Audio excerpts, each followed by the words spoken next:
whether you're going to marriage counseling, family counseling, like, you have to want to do these services. You have to have the want to get better. So you can go to marriage counseling for 3 years, but if you guys really aren't in it, it's probably not going to help you. Same with BHIS. If I'm just going 2 hours a week and you don't want me there and your family's not engaging, then it's probably not going to help you out. And I think that's so obvious, but when I was going through my schooling for marriage and family therapy, they just kept hitting on that and hitting on that and hitting on that. And I realized maybe that's not super obvious to people. Welcome back to the You Need a Counselor podcast. This is a show presented by Heart and Solutions Counseling Agency. We release new episodes every Sunday at 5 p.m. Central and encourage you to batch up that laundry, put away the dishes, plan for the week ahead, or do any other task that might seem daunting while you give our show a listen.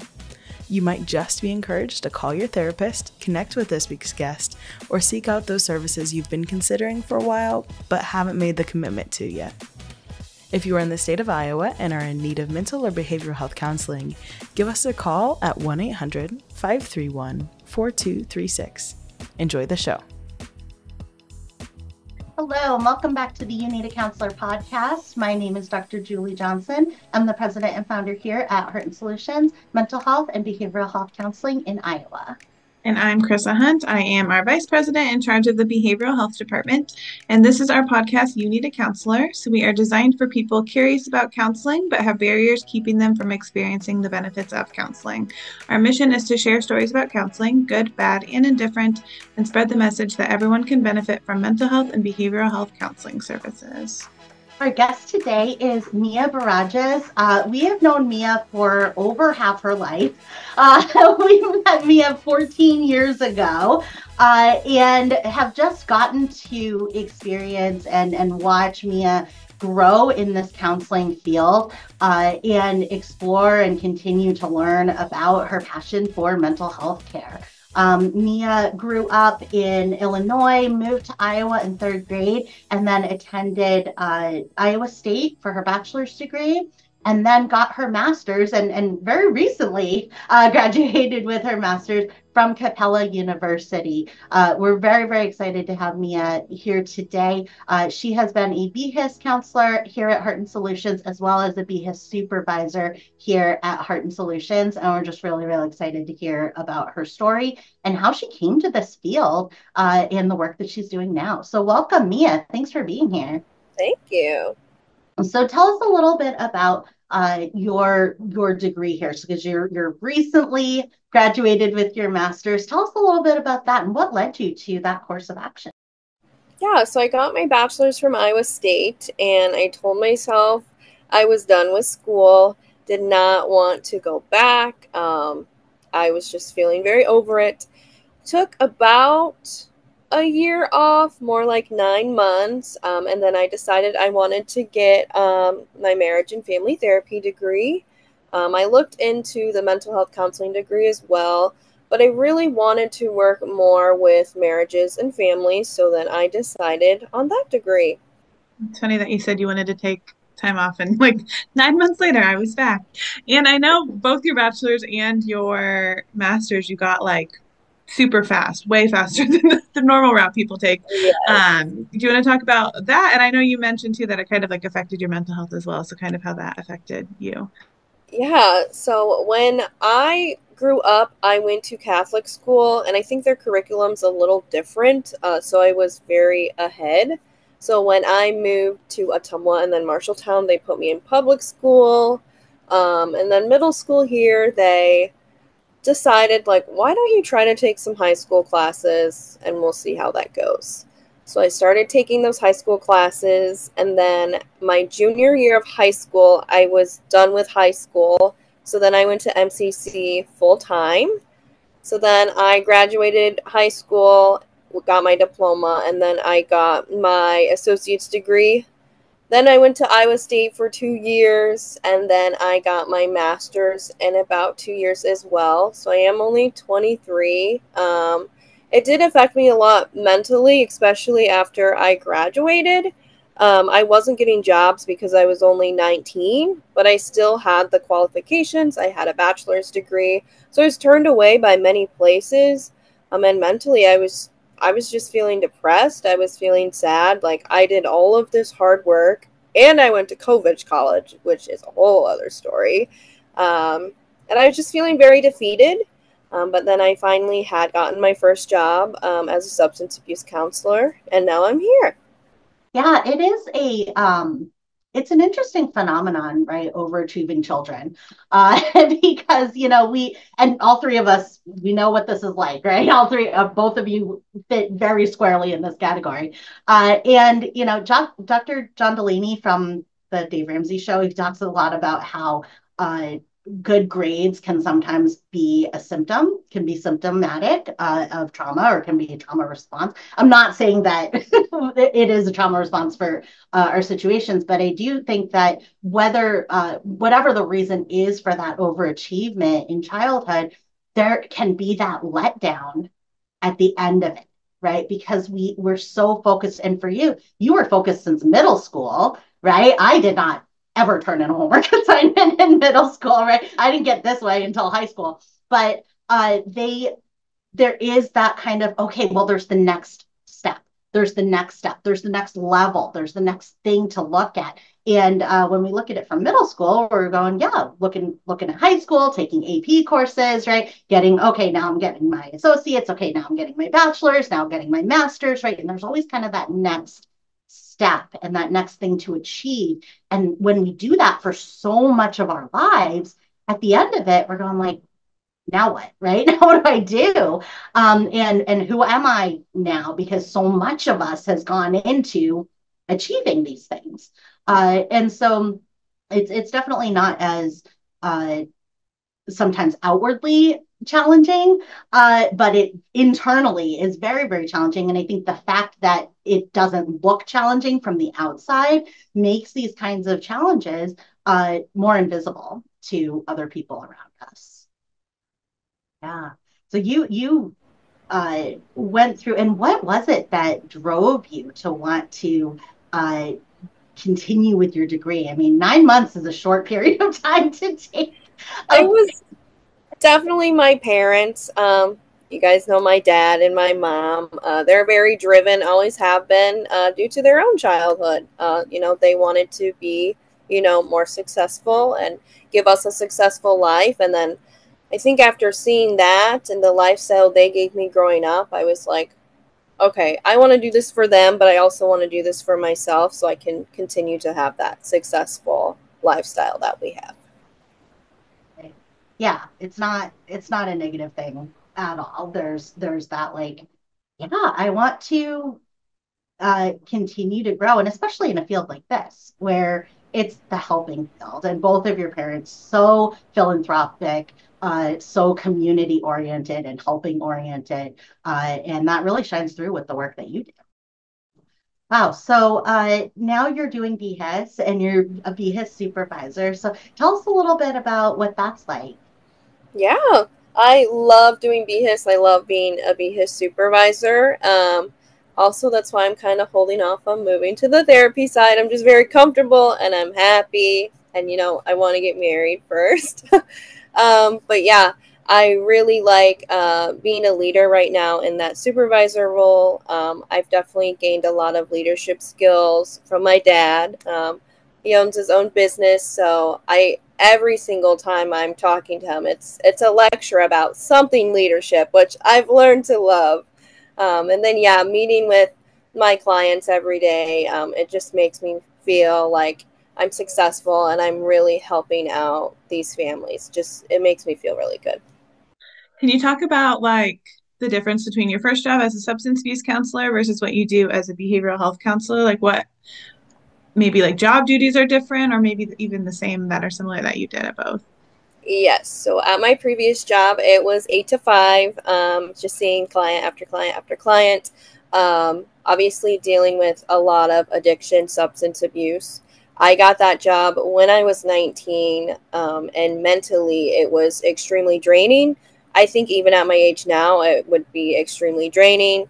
I was dealing with people in jail. I was dealing with people headed off to prison, and it was very tough. I think I learned a lot from there, but also mentally, I'm glad my family helped me realize this is not for you, especially at this age, and even trying to get the clients I saw to take me seriously at 19 years old, because even now when I look back at it, I'm like, oh my gosh, I wouldn't take me seriously either.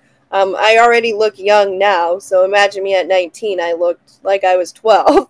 So that never helped. So very different in that way. This job now, obviously, it can be mentally draining, but now that we're able to like make our own schedules and things like that, I can definitely, Wednesday, I'm going to take the day, and then I'm going to see my clients Thursday and Friday.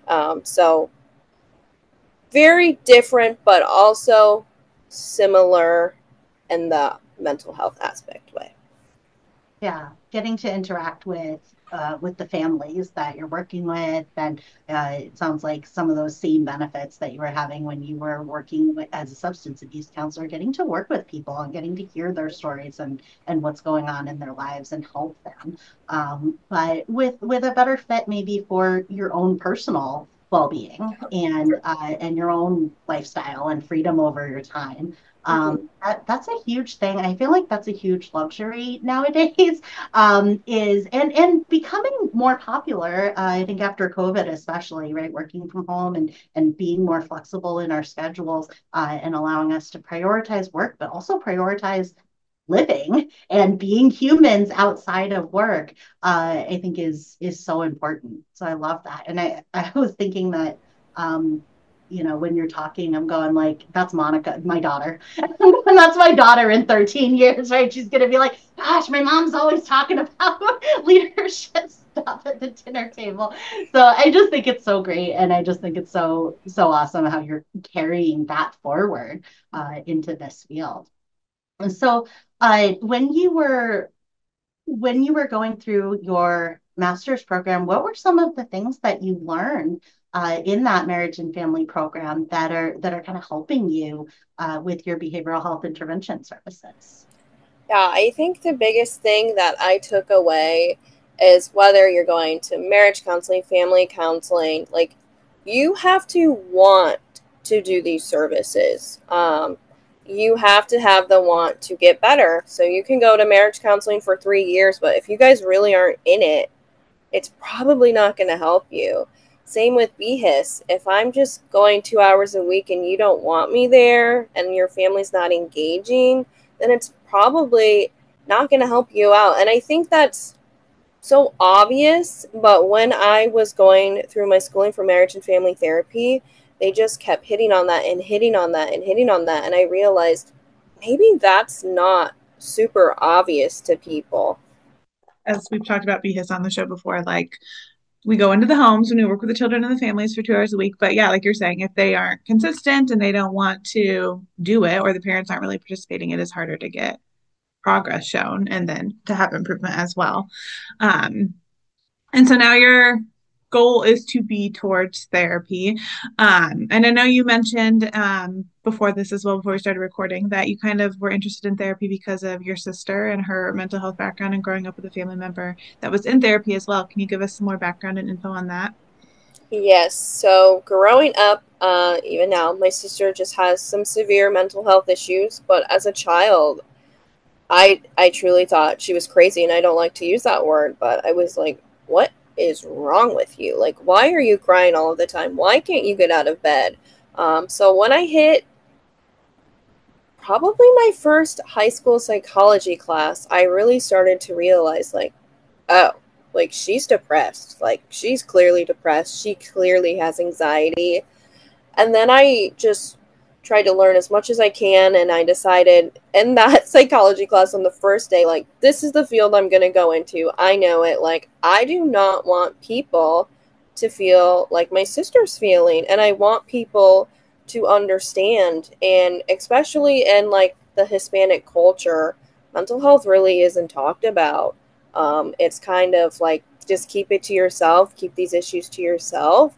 So I think my whole family really had to learn, like, okay, there's something chemically wrong in her brain, and we can never fix it, but this is how we can help her cope with things.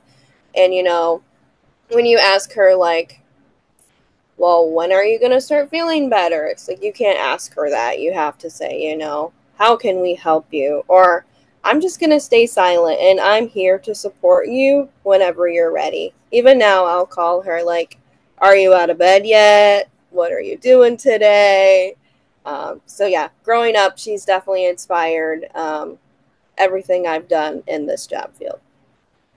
Well, and I love those kinds of questions of what are you doing today, right?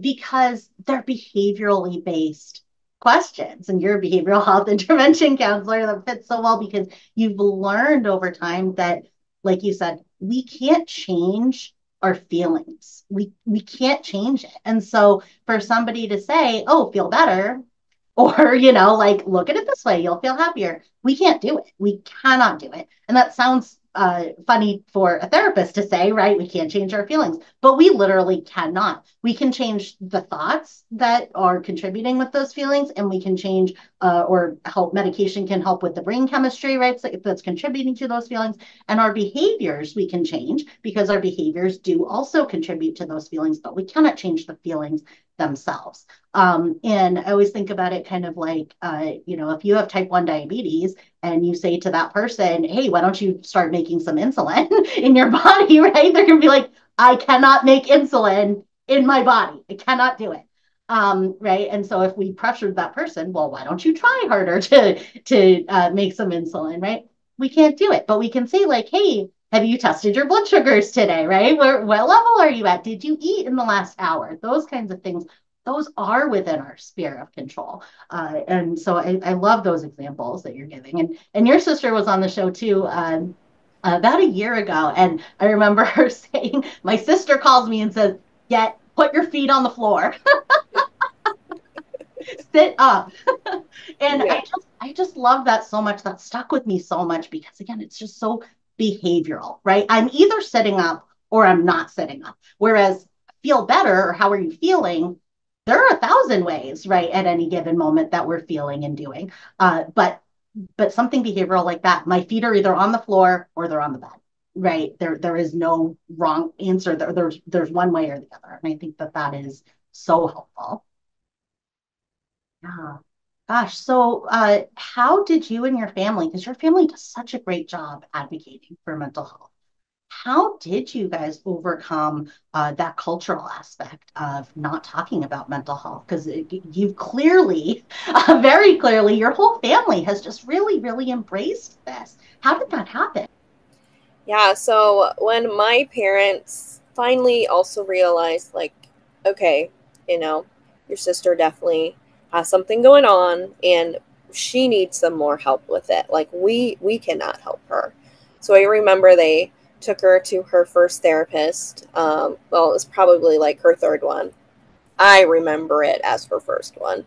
Um, and they just sat down with him and they talked and they left me at home. Because I definitely would have said my opinion, and they're like, okay, you need to just stay home. Because I still didn't understand at that point. And I remember he gave them some books, and my parents read the books. I think there was almost 5 books, and they read them really quickly. And right after those books, I think it was probably her second month in with counseling. They all went, and then they just all kind of broke down and just shared all of their emotions. And then my parents, just from that day on, they finally, they understand and they realize, just like I had to learn to understand and realize, like, we can't help, but we can help, her cope with things. We can check on her daily, things like that. And it really was just this counselor she was seeing. He really helped my parents realize, like, you can't help her, but this is some things you can do, to help her cope with things, but we can never change her emotions. Yeah, which I'm sure, especially like you said, you didn't really get it even till high school. Like it would be hard to understand, like, we can't help her, but we can help her by doing these things differently.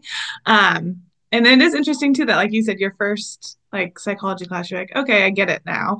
Um, were you able to like have that conversation with your sister about like understanding or and how did that go? And like for people listening, maybe who have family members as well who have mental health diagnoses, like any advice you would give them about like talking to a sibling or a family member that may be going through the same things? Yeah, I still talk to her about it to this day, and I apologize to her a lot. Like, I'm so sorry. I didn't understand. It took me years to finally understand what was going on, and then once I realized, all I wanted to do was just apologize and apologize. I think people really need to do their research. I mean, like deep research, read books. You can look at Google, and Google will tell you all of these things, all of these crazy things. Um, so my sister, I remember her telling me, like, why don't you read the book that mom and dad read too, and maybe you'll understand.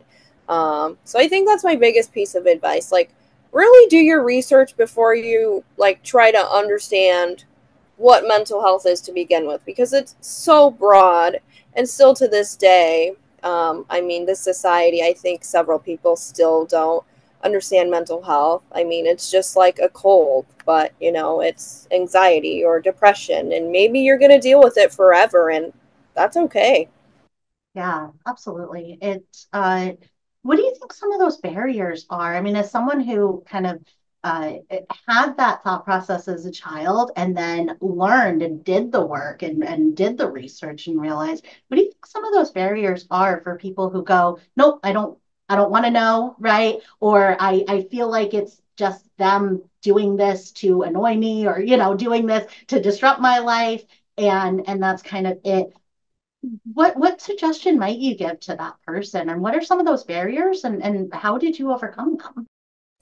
I think upbringing is obviously a barrier. And I mean, when my parents were in their teens and 20s, mental health just wasn't talked about. So I think it's still so new, even though it's not really new. But for some families that are just starting to talk about it, like I really understand because, like I said, when my parents were growing up, especially in our culture, like you don't talk about your feelings. Like if you're sad, keep it to yourself. Um, so I think that's definitely a barrier. Social media is obviously a barrier, especially places like, TikTok, Instagram. You see people with these perfect lifestyles, and it's like, I bet they struggle with mental health too. And especially for even clients, like my own clients, I have to tell them, like, remember things are edited, this is probably not their actual lifestyle. They're not showing you everything. So I think upbringing, social media, definitely some of the biggest barriers. And you mentioned obviously Hispanic culture is a big one too, and talking about mental health. Was it easier for your parents, you think? What about like grandparents, things like that? Do you think it's still like a struggle for them to talk about it, or has it gotten easier having someone in the family that has mental health diagnosis? Yeah, we have some family members with mental health diagnoses, so I think that's definitely helped. Like grandparents, great grandparents, like really understand, like, okay, you know, they are, sick with this, just like they could be sick with a cold or strep throat or anything like that. And I had to sit my grandparents down and really explain it that way. Mental health is your health. Absolutely. And so you've been a counselor for quite some time now, but you've never experienced counseling yourself. Do you think that being part of that mental health system for so long as a child, do you think that influenced your decision of whether you wanted to utilize mental health services or not? I think even now to this day, I definitely could utilize them. I feel like I know enough, if I'm feeling sad, I can do this for myself. I definitely don't have like any severe diagnoses, but will bring it back to substance abuse counseling. There was an individual that did a very bad crime, and it had a lot of effect on me, and I was having nightmares, and I was like seeing things that weren't there, and it got really bad at a point. And my sister's like, you always preach this to me, like, why aren't you doing these things for yourself? Um, so I went to one counseling session, and it was, the individual was just not for me. And my sister's like, I've been through about 12 counselors, and that's okay. So I never went back, and I had gotten over, those bad dreams and things like that. And mentally, I'm feeling great right now. So I've had one counseling session experience, but I did not like it one bit. Yeah, which is funny because, like we say, I mean, yeah, not every counselor is for everybody. Do you think there was certain things that you were like, oh, this is why I didn't like them, or if I were to try counseling again, like this is something I would look for now that I've experienced the opposite? They were very much so like, you should feel this way. Okay, great, but how do I deal with it? They were just kind of repeating everything I said to them, like, I'm having nightmares. Yeah, I'm sure you're having nightmares. Okay, so how should we go from here? And it was only my first one, and I probably should have given it a few more sessions. I just didn't have a great first experience, and I I never went back. It is so challenging, finding that right fit. And, especially as somebody who's in the counseling field and who has as much information over their lifetime as you do, it is very, very challenging. I remember when I was pregnant with my daughter, so this was like 10 years ago, I said, okay, I gotta go find a counselor, right? And I had done counseling as a teenager and in college, but it had been a while. And so I said, okay, my entire life is changing now because I'm gonna have a child. So I need to go see somebody. And I went and I sat down in their waiting room and I could hear everything that was happening in the session ahead of me through the door. And I went in and I went, there's no way I'm talking to this person in this room because whoever is in the waiting room is going to hear everything that I'm saying. And so little things like that, where I had to say to that person, like, you should probably get a sound machine for your waiting room because I can hear everything, right? Or like you said, counselors who give advice in the session. That's very challenging. And especially when we know, like, okay, I've got the information. It's not a head knowledge problem. And I think that a lot of people, not just people in the field, but people who are very interested in these topics and do a lot of their own research, they go, it's not a head problem. Just like health is not a knowledge problem. If I'm going, okay, I got to manage the symptoms that I'm having from my diabetes or whatever it is, I go, I don't, it's not that I don't know what to do. It's that I have a hard time translating that into actions, and we're action-based people. So I think that what you experienced is very, very common, and it is very, very challenging. It can feel like, okay, well, maybe that's just not for me sometimes. Yeah. But then I also know that when you're working with clients in your supervisory role, you really do encourage them to, okay, maybe that was not a good fit. Let's try somebody else, right? Let's try this again and give it a chance too. Ah, awesome. So marriage and family counseling. So we really haven't talked a ton about that on this show. So I'd love to hear kind of some of those differences between being a marriage and family counselor and being a licensed social worker or licensed mental health counselor. Yes, I actually had a little something typed up, so I was very prepared for this question. So let me get my spreadsheet. So obviously, social work, mental health counseling, I mean, they can deal with families and marriages, but marriage and family therapists, are really there for your marriage and family. So dealing with dynamics and issues maybe within your romantic relationship, just your regular relationship.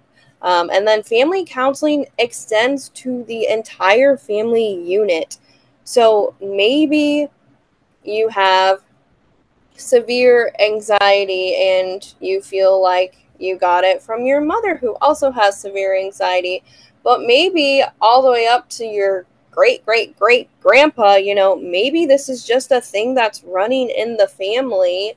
um, and I feel like I said, I'm going to bring up the Hispanic culture again. Like my family, I would have never thought to ask, like, Grandpa, did you have like mental health issues? Because we are just told, to keep it to yourself. So for the marriage and family therapy, I also think that's why I was inspired to take that route, because it's looking at your whole family. It's not just looking at, your parents and your siblings. And obviously in BHIS, we work with like the whole family as well. So you think that's kind of like why you chose to go that route? Like you're used to working with families and maybe like how can you use BHIS when your family, when you work with families to like what you'll be doing in therapy as well? Like, will that kind of correlate? Yeah, I think BHIS is really preparing me um, for the marriage and family therapy field. I also think I've realized, and like I said, I've only had one counseling experience myself, but some of the BHIS activities I'm doing, I can definitely use when I'm doing marriage and family therapy. And it's crazy. Like, we can literally all play Uno together and discuss our emotions and not realizing that we're discussing really deep things. I think since I've had little counseling experience myself, I never really realized that. But I was just talking about it with my sister the other day. She's like, yeah, we would play card games and it would just distract me from thinking about, like, wow, I'm talking about some serious things. So I think BHIS is definitely going to prepare how I want to do therapy myself. It's amazing how within those family relationships, it can be so challenging. I mean, maybe you live with a person, and so maybe it's your partner, or maybe it's your siblings, or maybe it's your child.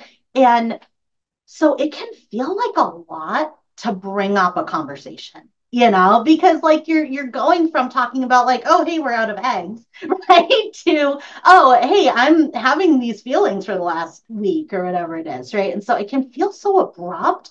And so I love what you're saying about like, yeah, sitting down for family game night and playing cards, and then those things kind of having those natural openings. We can't control when those conversations happen, right? So it does feel weird to be like, well, we're going to play Uno so that we can, right? But we can control. Do we have those opportunities? Do we have those spaces in our lives? So my daughter and I, now we ride our bike to the grocery store, and those times where we're side by side on the road riding our bike, that's when she tells me the most about what's going on, right? And so I can't be like, we're going on a bike ride so that you can talk to me about your life and your friends and all of that.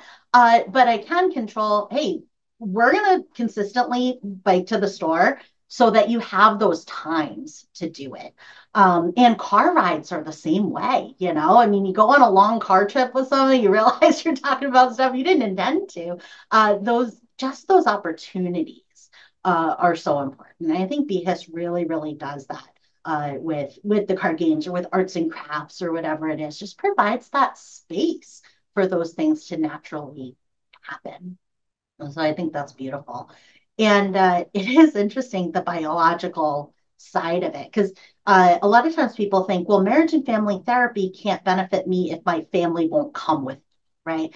And that's actually kind of a misconception, because seeing a marriage and family therapist, even as an individual, can really, really help us individually, even if our family is like, nope, I'm not doing that counseling. I'm not going with you for that, right? We go, yeah, but we're looking at patterns within our families. We're looking at what were the unwritten rules when we were growing up. What were our parents' unwritten rules when they were growing up, right? We're looking at, okay, what about the things that I'm going through are potentially genetic, and how did my family members cope with those things? So if there is, I tell my daughter all the time, I go, you've got addiction on both sides to like everything, right? There's alcoholism and drugs and gambling, right? And all kinds of things genetically you are getting, right? You got to be careful about that. Because we look at those things and go, okay, maybe my parents had the same thing and they dealt with it this way. And these are the outcomes they had. So they dealt with it this way. And yeah, I really like that way that they dealt with it. I'm going to adopt that. I'm going to use that because they've trialed and errored it and it worked for them. I'm going to try that and see if it works for me. Or my grandparents tried it this way and it didn't work as well for them. So I'm not going to try that one, or I'm not going to stay away from that way of coping with it. And that's so helpful because it saves us some of that trial and error for ourselves too. And being an adopted person, there's that, like, when I see my daughter struggling with things that I struggled with, I go, oh, that's a huge benefit to her, right? That, like, I have 40 years of coping with this. And so I can, like, tell her, oh, I tried this and that did not go well, right? And this is another way that I found, and all of that. And it just is very, very helpful. So I think that even if your family won't come with you, right, or your partner won't come with you to see a marriage and family therapist, it's still beneficial. That model is still very beneficial, even for the individual coming to session. Yeah. Do you find that that kind of misunderstanding happens sometimes in the field, and our marriage and family therapists very aware of Yes, that? 100%. Yeah, they think you need the whole family. It's like you just need a little bit of info on your family, and you can come by yourself. If you know some family history on mental health or whatever you're struggling with, like we don't need, all 12 of you in the office right now. Yeah, definitely. And so you mentioned like Uno as an example of like an intervention that can be done in VHIS, but also could be done in therapy. What other interventions do you like to typically do in VHIS, and like what behaviors are those working towards? Yeah, so coping skills Uno is definitely my favorite. In the summertime, probably not a therapy activity, but for BHIS, we do behavior baseball. And I did a video on it too. Um, but you're playing like wiffle ball, in their yard, and you identify, the problem. So you're up to bat, you're identifying the problem. We're going to put that on the piece of paper, and then you're gonna hit the ball. That's the piece of paper. Then we're gonna run to first base. And since we already identified the problem, we're gonna talk about how did you deal with that problem, and then we'll go off to second base, and then we're gonna talk about, okay, maybe we dealt with that problem negatively. How can we make that problem, deal with it in a better way? Third base, we'll talk about those coping skills, and then when you get home, we finish talking about that problem. And I use that honestly with any of my clients, regardless if they have ADHD, ODD. Obviously, they're always going to run into some type of problem, and sometimes we all handle problems and not the best way, and we could have done it in a better way. So Uno, behavior baseball. We have coping skills Candyland. I have a lot of board games that I've made into either coping skills, stop and think, identifying the problem, figuring out how we could have handled it better. Those are probably my top three favorites to do in session. Board games give such a structure too, right? Because okay, if I start talking about something, or we go into one of the coping skills and coping skills Uno, and then I go, oh, I didn't want to go down this route, right? This is not the session for the right, or like, okay, I got to the point where I'm not comfortable anymore. There are so many change of subject points in Uno, right? Where you can be like, I'm skipping you, I'm reversing you, right? And yeah, there's so many things to say about it. And Chutes and Ladders, there's so many things to say. Oh, I'm going down this ladder now. Oh no, right. And so there are so many ways, opportunities for anybody in there to take risks, to be able to take a risk and say something. And then if it's awkward, to be like, okay, and go back to right the game. And I just love that structure. I think it just helps so much with being able to take those risks and feel a little bit vulnerable when we're having those conversations. I think it's so helpful. They're having fun. Like we may talk about something super deep, but then they'll be like, "Oh, I skipped you, and they'll crack up about it. Absolutely. It's a good way to get aggression out too. Sorry was always sorry and trouble, right? When you send somebody back to home, that feels real good. And you can do it in that way that's like, oh yeah, even if I have like some aggression towards my brother right now, right, I can sublimate that aggression. I can see that like, oh, I can take that aggression, I can put it into this game, and I can feel a little bit better about that, which then gets me maybe to the point where I can now express it to my brother without like hitting him or calling him a name or something like that, where I can say the thing that's happening, because I've sublimated some of those feelings and some of those impulses out into the game. I just think it's beautiful. And how about parents when you play the board games and parents are involved? I know sometimes it is challenging for adults to sit down and play a board game, right? It can feel weird. It can feel like I'm 40 years old, right? Am I playing this board game? Um, how do you help parents to kind of connect with that playful side of themselves? Yeah, I always go over, well, first, because sometimes they think, why are you playing board games? Like, how is this, going to help my child? So I always attack that first. And then I always, give a little spiel like, if we all engage, if we're all participating, it will help session go better. We can all share our feelings. We can all talk about what coping skills we could have used. We can talk about things we could do differently. And usually, after I express that to the parents, I think they understand, like, okay, I am 40, but I'm going to engage in this coping skills Uno and, try my best to take it seriously. I still have some parents that, when the question comes up to them, they may say, like, to the client, why don't you just answer this? I don't want to talk about that. So some parents definitely deflect, but once we start doing it a few times, parents will really open up too. And I think parents will realize sometimes that maybe they too need some type of further services for themselves. Well, and I always think about how you have, like, obviously board games, like we've talked about, are a good way to practice skills in session, but you have one client who makes you do karaoke with them like every week. And I think that is so funny, because it's not something you would typically think about you would do in a counseling session, but I mean, it could be working on like self-esteem. Or I mean, I've had clients where we'll look up like sing-alongs or like those dance along videos and like listening and following directions by like doing what's done on the video or things like that. So it's funny how it can be things that aren't just like a game or a set like counseling type activity. You would think it could be something like karaoke even. So are there any other things like that that you do with clients that aren't typical what people might think of in session?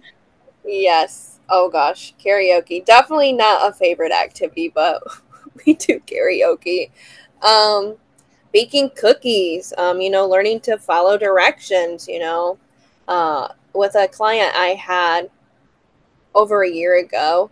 The timer was going off, but she was on her phone. So I let the timer keep going off. And after about 5 minutes, when they were clearly starting to burn, I was like, hey, you know, what are you doing?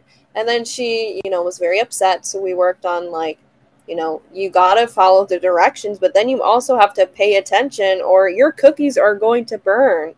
But yeah, cookies, karaoke, the behavior baseball.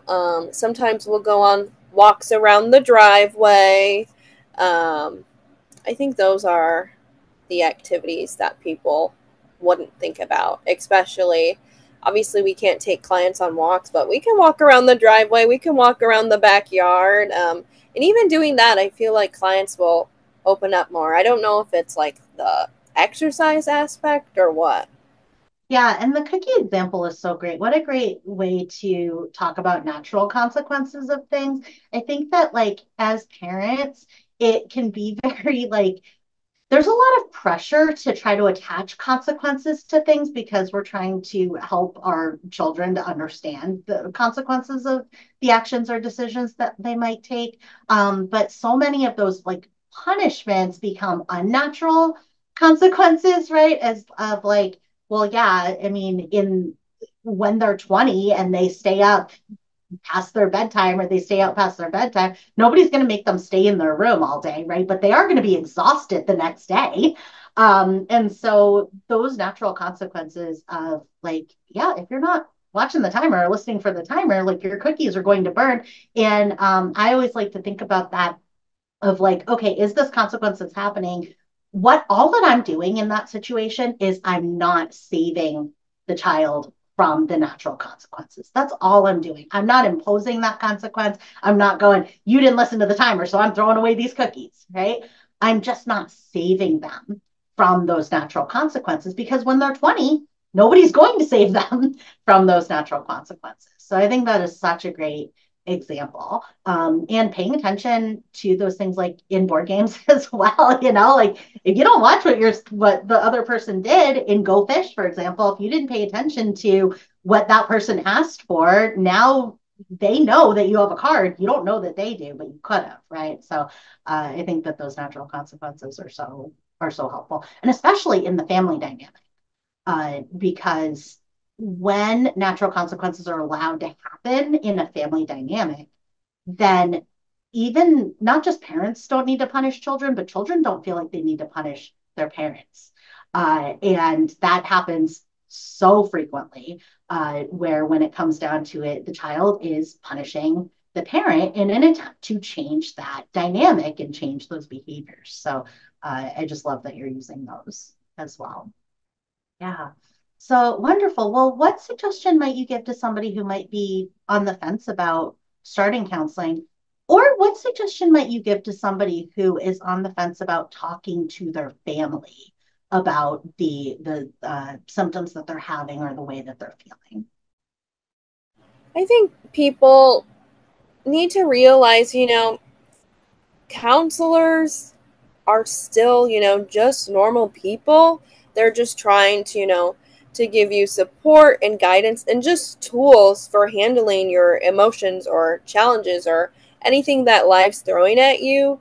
I don't like to say that counselors are like doctors, and I like to see counselors as, we deal with things too, and we just have a lot of knowledge on how to help you deal with them. Obviously, walking into like a counseling office can be super scary, and so if you prefer telehealth, do telehealth. Sit on your bed and have a FaceTime conversation. Yeah, definitely. Telehealth has made it so much easier too.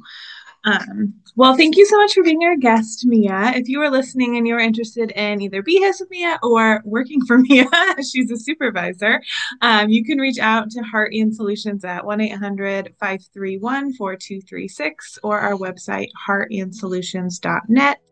I'm Mia Barajas, and I need a counselor. And I'm Chrissa Hunt. And I'm Julie Johnson, and we need a counselor. And so do you. Thank you. Bye. Thank you for listening to the You Need a Counselor podcast. We are so grateful that you're here. You can also find and connect with You Need a Counselor on Facebook and Instagram. If you've enjoyed today's show, please take a moment to like, review, or leave a comment, as all of these things help others to find and benefit from the podcast as well. If you're in the state of Iowa and interested in mental health counseling or behavioral health intervention services, give us a call at 800-531-4236.